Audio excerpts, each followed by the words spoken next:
උඹට නම් ඉතින් වාසනාව තියෙනවනේ කියලා. එහෙනම් වාසනාව කියලා දෙන්නේ නැහැ. මම කියන්නේ ලක් එක එන්නේ හાર્ඩ් වර්ක් කරොත්. හැබිට්ස් වලින් තමයි මිනිස්සු ග්‍රේට් මිනිස්සු වෙන්නේ. හැබිට්ස් වලින්. රිස්ක් ගන්න බය වෙන්න එපා. උඹලා බයයි අසාර්ථක වෙන්න. උඹලා බයයි වරදින්න. මේ වෙලාවේ සමහරට පෙරදියන. අර ඉවර නෑ.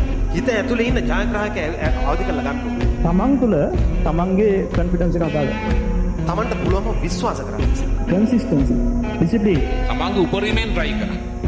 කිසිම දෙයක් අතට හම්බෙන්නේ නැහැ. එක දෙයකට ફોකස් කරලා වැඩ කරපු කාලේ මේ කාලේ කරගමු. ඔයා හරි වෙලාව වෙනකම් බලන් ඉන්නවා නම් ඇක්ෂන් එක ගන්න හොඳම වෙලාව now. right now. ඔයා මොටිවේට් වෙන්න තමන්ගේ ඊයේ දවසට සාපේක්ෂව. ඔයාලට ටාගට් එකක් දෙනකොට මෙතෙන්ට යන්න. මිනිස්සු කියයි. ලෝකෙ වෙනස් කරන්න හදපු මිනිස්සුන්ට තමයි ගල්මුල් වැඩි. ඔදරුවන්ට ඒකෙන් දිනන මොහොත දක්වාම පේන්න ඕන අභියෝගින්ද. ඒක ඇඳ ගන්න. ඔයාගේ හිතේ හයිය කුණාටුව පහව යන තෙක් දැරෙන් අල්ලගෙන